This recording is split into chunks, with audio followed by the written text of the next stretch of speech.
Muawiyah radiallahu ta'ala anhu died 15th of Rajab, 60 Arabian Hijri. Before he died, he announced his son Yazid as the next Khalifa. At that time, Hussain bin Ali radiallahu ta'ala anhu was alive. Abdullah ibn Abbas radiallahu ta'ala anhu was alive. Abdullah ibn Umar radiallahu ta'ala anhu was alive, as well as Abdurrahman ibn Abu Bakr radiallahu ta'ala anhu. In some narration he said alive, and some narration says he was passed away before. But nevertheless, all of the Sahabas, like another name, big name, Abdullah ibn Zubayr radiallahu ta'ala anhu also was alive. So Muawiyah radiallahu ta'ala anhu totally ignored all these Sahabas, and he selected his son and he announced that the Yazid will be the Khalifa. 4 places we need to remember to understand the whole topic. Number 1 is Dimashq, where the Islamic capital was there, in Syria, Dimashq. Number 2 is Medina. Number 3 is Mecca. And number 4 is Kufa. So these are the important places to understand the incident of Karbala while Yazid was on power. In Dimashq, that was Yazid. And in Medina, Hussain radiallahu ta'ala anhu was in Medina. So Hussain radiallahu ta'ala anhu left Medina on the 28th of Rajab. 15th, Muawiyah radiallahu ta'ala anhu died. 28th, Hussain radiallahu ta'ala anhu left Medina and came to Mecca.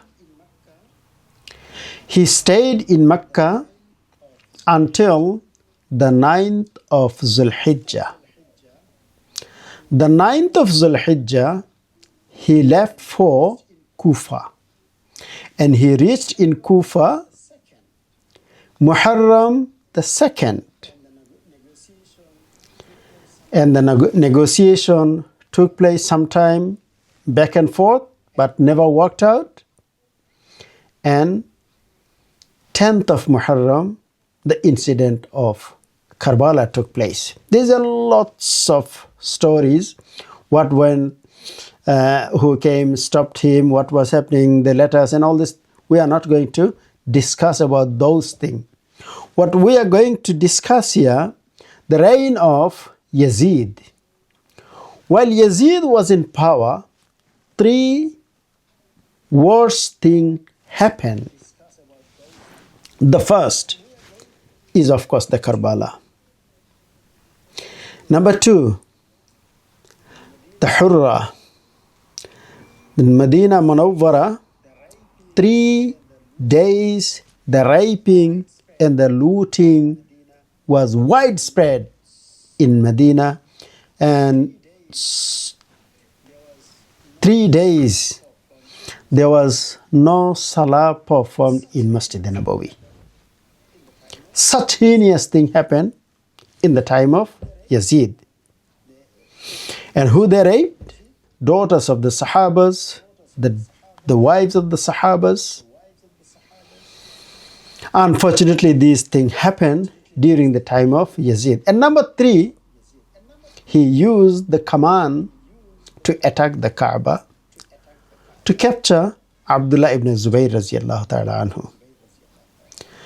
So these 3 things all together in the reign of Yazid ibn Muawiyah radiallahu ta'ala anhu.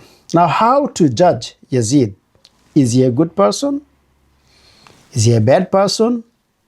Should he be cursed? Let's find out about Yazid.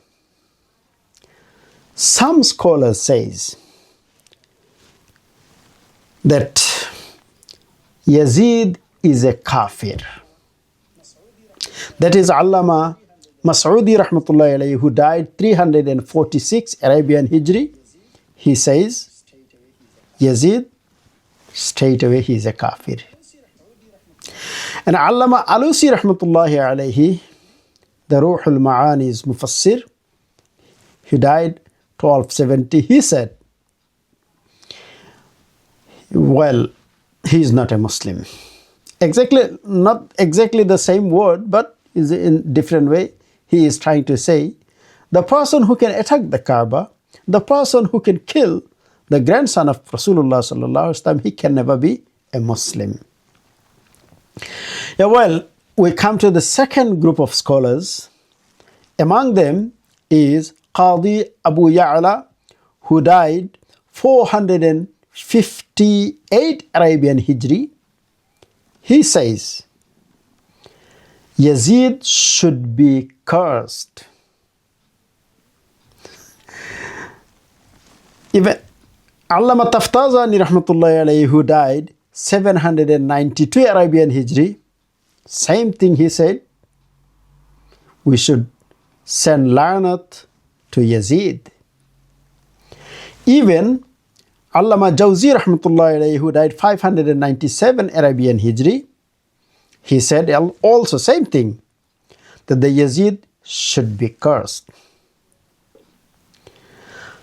But what they consider here, that he is a Muslim. He is a Muslim, but he should be cursed. We should give la'nat to him. That's the second group of scholars. The third group of scholars who said that the Yazid should not be cursed. Among them are Ibn al-Asakir, who died 571 Arabian Hijri, Ibn al-Athir, who died 630 Arabian Hijri, Ibn Taymiyyah, who died 728 Arabian Hijri, and Imam Zahabi, who died 748 Arabian Hijri, and Allama Ibn Kasir rahmatullahi alayhi, who died 774 Arabian Hijri.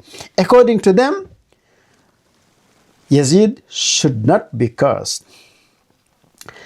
Now we come to the group number 3. They kept silent about Yazid. Among them is Imam Ghazali rahmatullahi alayhi. He says, I have no comment. Even Allama Nawawi rahmatullahi alayhi, Sharih Muslim Sharif, he says, no comment, silent.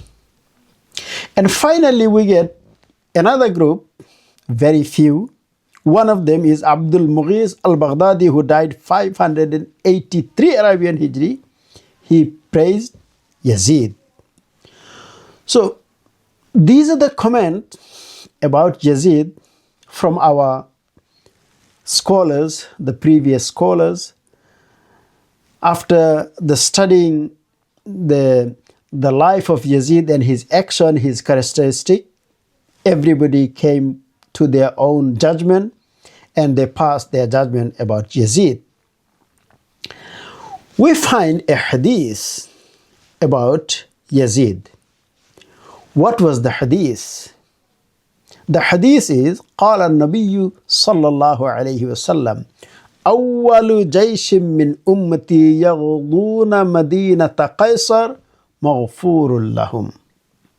The first Muslim group, whoever attacked the city of Qaisar, city of Roman Empire, they shall be forgiven. So commonly known that Yazid was the first commander who attacked the Constantinople. So if that is the case, so Yazid is forgiven. And this hadith is in Sahih Bukhari and many other hadith books, 2924, Imam Bukhari recorded the hadith. You'll find this hadith in Ibn Jarir Tabari, Ibn Asakir, and Khalifa Ibn Khayyat, and so forth, so on. So based on this hadith, lots of scholars say that the Yazid is forgiven. Rasulullah sallallahu alaihi wasallam gave him the guarantee. But if you look at deep into it, is it the Yazid who attacked the Constantinople first, or the city of Qaisar? What is the city of Qaisar? Rasulullah sallallahu alaihi wasallam says, Madinatu Qaisar, city of the Roman Empire. According to Fath al-Bari, Allama Ibn Hajar Asqalani rahmatullahi alayhi, in the time of Rasulullah sallallahu alayhi wasallam, city of Qaisar was Hims, not Constantinople. And Yazid attacked Constantinople, not Hims. But for argument's sake, if we say the city of Qaisar means Constantinople, then we find the history says, Al-Bidaya wa Nihaya, volume 7, page number 179, Tarikh Kamil, volume number 3, page number 25. It's mentioned that the first attack to city of Constantinople, that was done by Muawiyah radiyallahu ta'ala anhu himself in 32 Arabian Hijri. Not Yazid. Again, second attack was also done by Muawiyah radiyallahu ta'ala anhu, not Yazid.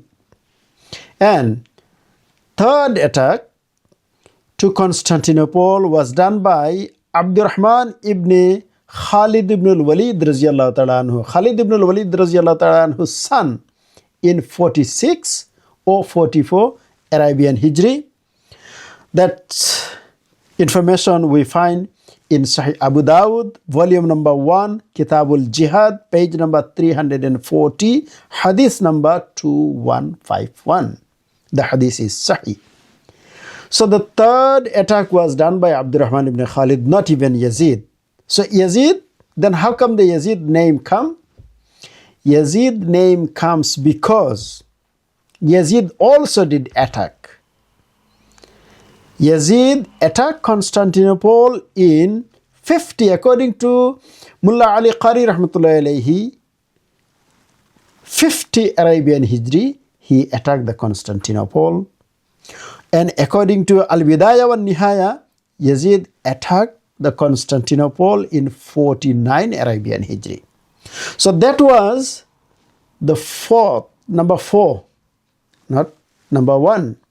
And Rasulullah sallallahu alaihi wasallam said, whoever attacked first the Constantinople will be forgiven.